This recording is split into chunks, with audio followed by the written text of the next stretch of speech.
Hi, witches. I'm Blair Bathory, and this is the Something Scary podcast. Thank you so much for being here. Whether this is your first time or you're one of the brave souls who join us every week. And if you're watching on Spotify or YouTube, you may notice we're doing another video version of the podcast. We've done a couple of variations of this, so let me know in the comments which one you like best. Sometimes, the things that haunt us aren't the ones we can see, but the ones we carry inside. The quiet jealousy that festers over time, the unspoken fears that linger in the corners of our minds, and the dark emotions we try to bury. These are forces that shape our lives in ways we don't always understand. But be warned, when these shadows are unleashed, they have a way of taking control, and nothing will ever be the same again. First, fame at a deadly cost, followed by something sinister waits for you. Finally, in our last story, consumed by envy. But before we get to our stories, I wanted to ask if you would take a minute to rate and review this podcast. It's one of the ways you can help Something Scary continue to grow, and it only takes a minute. We are so grateful for the support of all of our listeners around the world. So, want to hear something scary?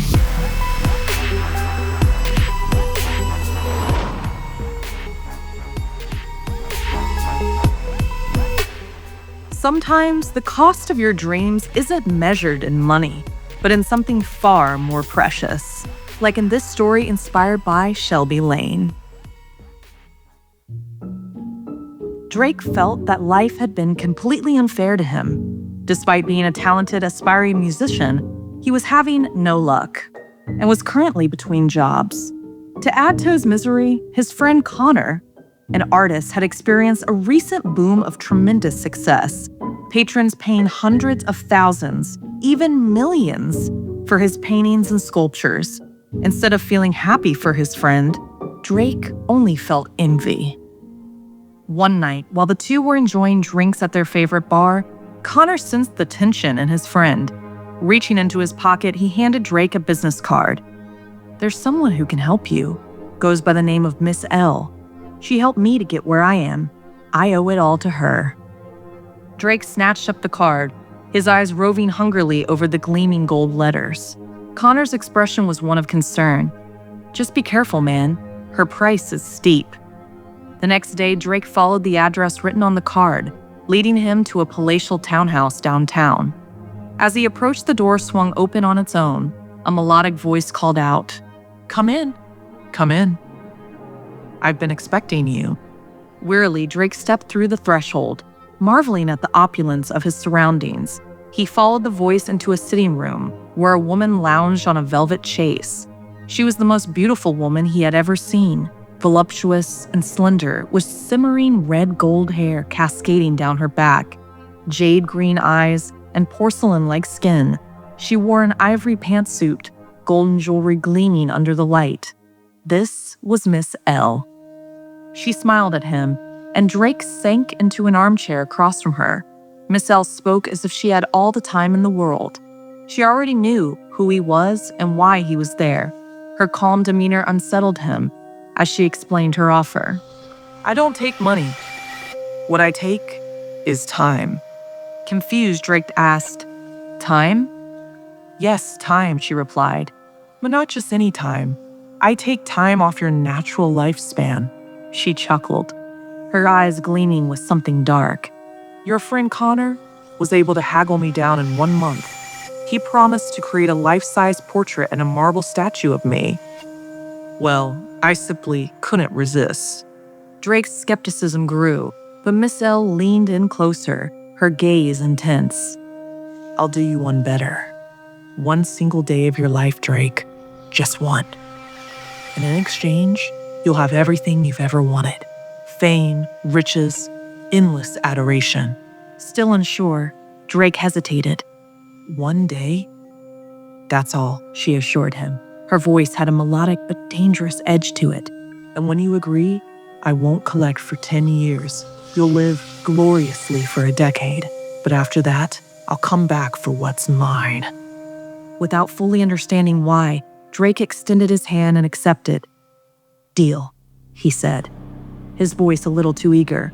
Miss L leaned back, a satisfied smile on her face. "Then expect a surprise in the morning."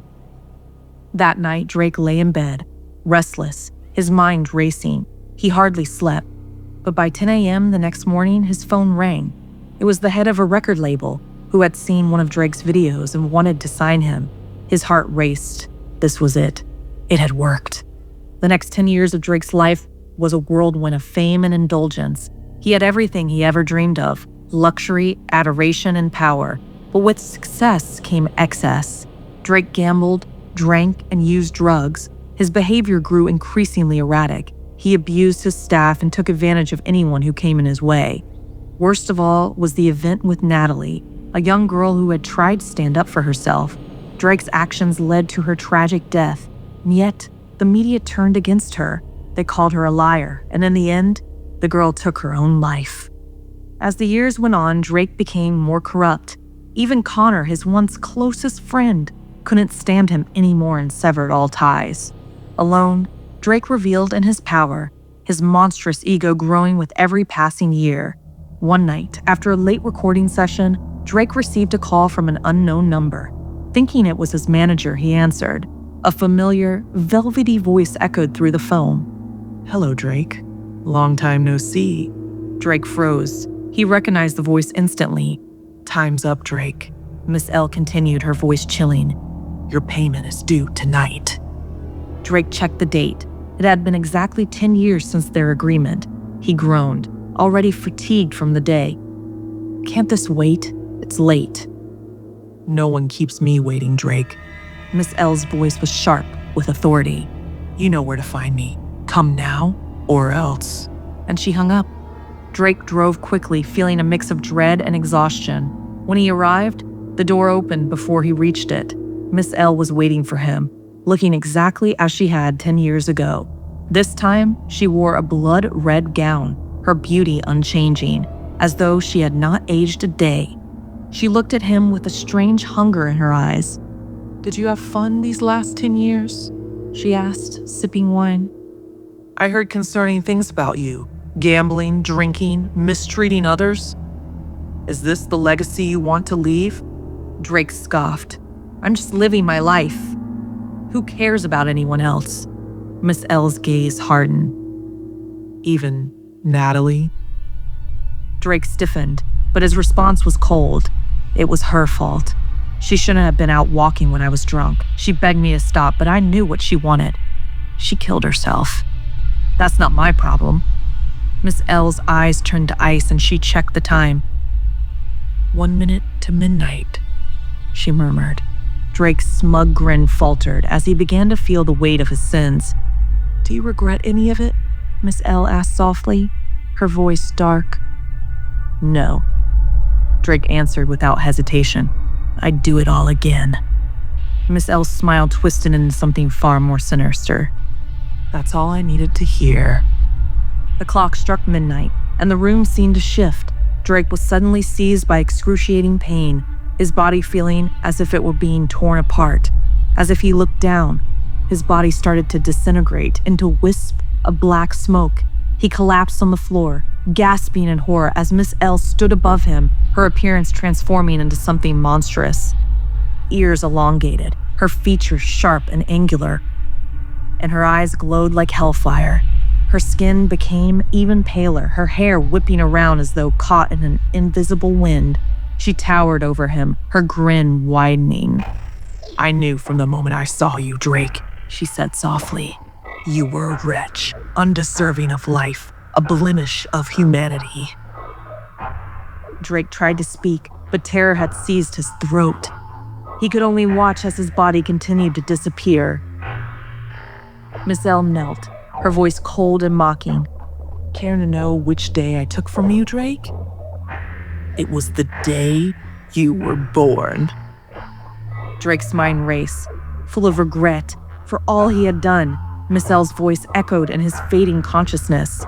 "Your greatest desire was to be remembered, but no one will remember you now. You will never have existed."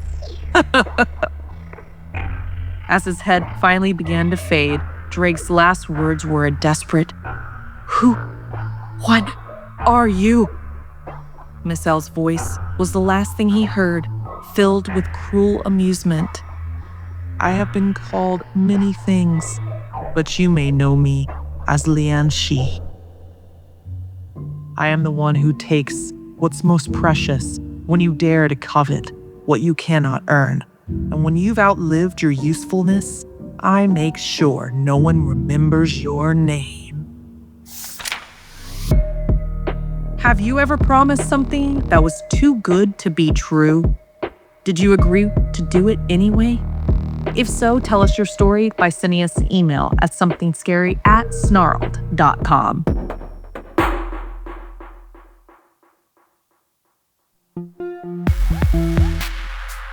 Sometimes, it's the smallest things that hide the darkest secrets, like in this story inspired by Alicia.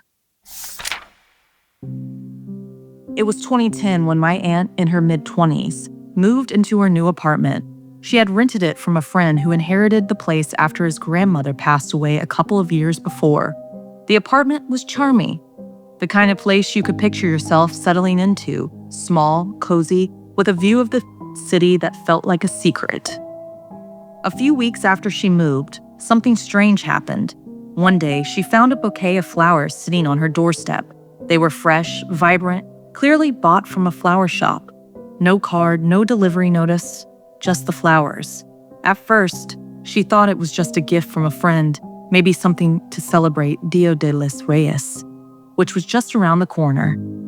The thought of someone being kind enough to send her flowers didn't feel strange. It was almost comforting. But when our family decided to celebrate the holiday at her place, our first time seeing her apartment, that's when the unease began. The moment we walked through the door, I felt it. There was something wrong with the place, something I couldn't put my finger on, but it gnawed at me, like a dark cloud hanging just over my head. The air felt thick, almost suffocating, but it wasn't just me. My grandmother's reaction told me everything I needed to know. She stepped into the apartment, froze, and then her face drained of color. Her eyes darted around like she was searching for something, or someone. I didn't say anything. I thought I was just being paranoid, but I could feel the wrongness deep in my bones, and I wasn't the only one. My grandmother turned to my aunt, her voice low, almost frantic. "You need to get out," she said. I could see the fear in her eyes. "There's something wrong with the house." The words hit like a blow to the chest. My aunt stared at her, confused. "What do you mean?" "There's something here. There's something you can't see, but you can feel it, can't you?" She stepped forward, her hand trembling as she clutched my aunt's arm. "Has anyone been here before us?" "No," my aunt answered, her voice small. A silence settled over us, and then my grandmother's voice cut through the air like a knife. "Did anyone send you anything?" My aunt's face changed, her eyes widened, and for a second, I thought she might faint. She froze, caught in the question. She didn't want to say it aloud, but I could see she was terrified. She finally spoke, her voice shaking. "There were flowers, a few weeks ago. Someone left them on my doorstep." I felt my stomach drop. The same flowers, the ones that had been so innocuous at first, now felt like a signal, like something was brewing just beneath the surface, something dark and malevolent. My grandmother didn't want to waste a second. She looked my aunt in the eye and said, "Get rid of them, now. Someone is watching you. They want you gone. Someone is jealous, envious. They despise you." The words rattled around in my mind. My cousin and I exchanged a glance, our unease growing. We knew what we had to do next. We left the apartment to look up the flower shop where the bouquet had come from. We didn't think it would be much of a lead. After all, flowers are flowers. But the more we thought about it, the more we realized how strange it was that those flowers had been left there without a trace. No delivery, no note, no explanation. It wasn't the kind of thing you just forget. It took us a while, but we tracked it down. The flower shop was tucked away in an old part of the city, like it was trying to hide itself. It was small, run down, and barely noticeable, like the kind of place you would think was long forgotten. But the real shock hit when we discovered the shop had been closed for over 10 years. 10 years? How could that be? How could there be a fresh bouquet from a store that had been out of business for a decade? We stood outside the shop, trying to process the information. My head spun with questions, each one darker than the last. Who had sent the flowers, and why? There was something deeply wrong about this. If the flowers weren't from the past, then where had they come from? Who had placed them on her doorstep and why? My stomach churned as I thought about the possibilities. I kept trying to tell myself it was just a coincidence. A strange one, yes, but not impossible. But then I thought about the feeling in my apartment, the way the walls seemed to press in on us, how the air turned thick and oppressive the moment we stepped inside. It wasn't just the flowers, something more was going on. The house itself felt alive, like it was hiding something just out of view, something that didn't want us there. We went back to my aunt's apartment, both of us in silence, the weight of the discovery hanging over us like a storm cloud. When we walked in, it felt different. The apartment seemed quieter, colder. It was as if the walls had changed. They seemed to close in on us, as though they were watching, waiting. I felt like I couldn't breathe. I looked around at my aunt, who was sitting on the couch, her face pale. She seemed off, disconnected. She had been distant ever since we came back from the flower shop, as though she wasn't quite there. It was like she was somewhere else, staring at the walls, at nothing. I wondered if she felt it too, the pressure, the suffocation. Then my cousin spoke up. He'd been quiet up until that point. "You didn't see it, did you?" he said, his voice barely a whisper. I turned to him, confused. "See what?" He stood up and walked over to the window, his back to mine. "The flowers weren't from the shop," he said slowly.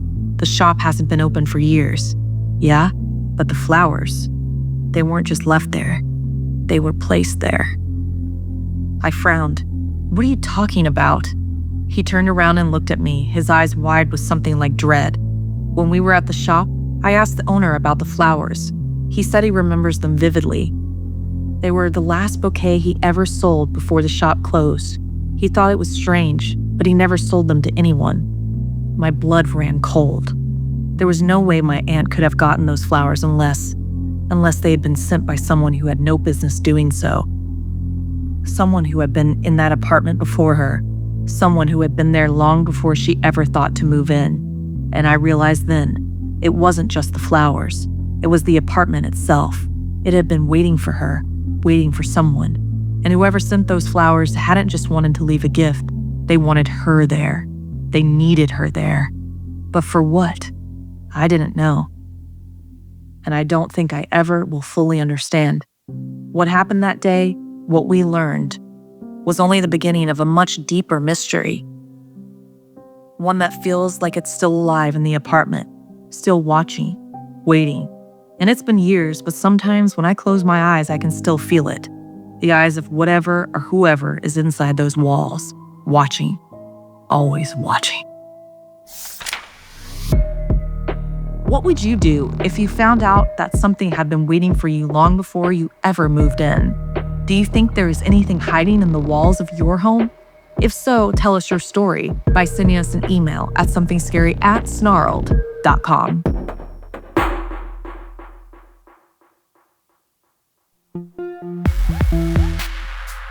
They say envy can twist the human heart into something monstrous, like in this story inspired by Kiki. In a small town nestled in the hills of West Bengal, there were two sisters, Asha and Priya. Asha, the older of the two, was the epitome of grace. She was a beauty not just in face, but in spirit. Her smile could light up even the darkest corners, and her kindness was known throughout the village. She had a way of making everyone feel special, making her the center of admiration wherever she went. Priya, the younger sister, adored her. She even looked up to Asha with a reverence that bordered on worship. But as the years went by, something dark began to simmer inside Priya, a feeling that she couldn't shake, no matter how hard she tried. No matter how much she admired her sister, the truth gnawed at her heart. Asha was everything Priya could never be. The whispers in the village only made it worse. Asha, the perfect one. Asha, the graceful one. Asha, the kind-hearted beauty. And Priya, as much as she loved her sister, could feel herself slowly becoming invisible. The jealousy started small. At first, it was a bitter taste whenever Asha received praise or attention. Priya tried to bury it, convinced that it was just a phase. But as the years passed, the jealousy grew into something darker, more sinister, and less controllable. Priya began to resent her sister, not for her kindness, but for her ability to draw love and admiration so effortlessly. Each smile Asha gave to someone else, like the knife in Priya's heart. Then came the night that everything changed. Asha was to be married to a well-known man from a neighboring town. The village was buzzing with excitement. This was a union that would bring great joy to all. Priya was expected to be a bridesmaid, to stand beside her sister in celebration. But as she watched Asha try on her wedding dress, her heart broke all over again. Asha's beauty was incomparable. She was radiant, as if the world itself had conspired to make her perfect. Priya stared at her sister, a hollow emptiness filling her chest. That night, something inside Priya snapped. In the dead of night, as the village slept under a blanket of darkness, Priya waited. She crept into Asha's room, where her sister lay asleep, unaware of the growing storm in her sibling's heart. Priya's hand trembled as she picked up the sharp, glistening knife from the kitchen. She could feel the weight of the blade, the coldness of it, matching the coldness in her soul. This was the only way to make herself feel free, the only way to rid herself of suffocating envy that had strangled her for so long. With a breathless whisper, Priya leaned over her sister's sleeping form. She hesitated for a moment, the face she had once adored, now something she could no longer bear. And then, in one swift, terrifying motion, Priya ended Asha's life. The silence that followed was deafening. Asha's blood stained the sheets, and the room filled with the scent of death. Priya stood over her sister's body, staring in disbelief at what she had done. But there was no turning back. She had freed herself from the poison of envy. Only now, she was shackled by something far worse. The next morning, the town awoke to tragedy. Asha's death shocked everyone, and the grief that swept over the village was palpable. Priya played the part of the mourning sister well, shedding fake tears, her heart pounding with fear at the thought of being discovered. But deep down, she knew that the act of violence she had committed had set something into motion, something she couldn't control. The curse, they would say later, began that night. Priya's life was never the same. She felt a growing unease, as though the world inside her had shifted into something darker. The villagers, though they mourned Asha, began to whisper about strange occurrences that followed her death. Priya couldn't sleep, she couldn't eat. Every night she felt as though something was watching her, stalking her in the shadows, a cold presence that never left her. Then it began to happen. During weddings, during childbirth celebrations, whenever there was happiness in the air, Priya's guilt began to manifest. First it was small, an uneasy feeling at a wedding feast, a sudden cold gust of wind that would send shivers through the guests. But then it escalated. Brides would suddenly fall ill, their faces pale and drained. Infants would cry uncontrollably, as though terror had gripped them from the inside. Priya could feel the eyes of the villagers on her as she stood in the middle of it all, but she was helpless. She had no explanation. And then, one night, after a particularly disturbing incident at a local wedding, Priya saw it. The thing that had been stalking her waiting. It was a shadow, draped in the blackest night, standing at the edge of the wedding hall. Its face, once familiar, was now twisted into something grotesque, a face that no longer held any trace of Asha's beauty, only rage. Priya's heart stopped as she realized the truth. This was Asha, or something like her. Asha's spirit consumed by the envy she had died with. She had become a Pret Atma, an angry ghost, doomed to wander the earth bringing misfortune wherever she went. The villagers were terrified. They knew that no matter how they tried to keep their celebrations joyful, the Pret Atma would find its way in. Priya tried to flee, but wherever she went, the ghost followed her, appearing in the shadows. In the reflection of mirrors and the silence of the night, it was Asha's face, but twisted, distorted, filled with the unrelenting bitterness of jealousy. The woman who once embodied beauty and grace had become the very thing that had always been feared. As years passed, the town developed strange rituals to protect themselves. They tied black threads around babies' wrists and smeared coal on their faces to ward off the phase of Pret Atma. But even these precautions couldn't stop it entirely. The spirit of jealousy lived on, tormenting the living, feeding off the misfortune it caused. And Priya? She was cursed forever to witness the destruction her envy had wrought. Her sister's ghost always lurking in the background, a constant reminder of the price she had paid for her bitterness. Have you ever felt envy so deep that it started to consume you?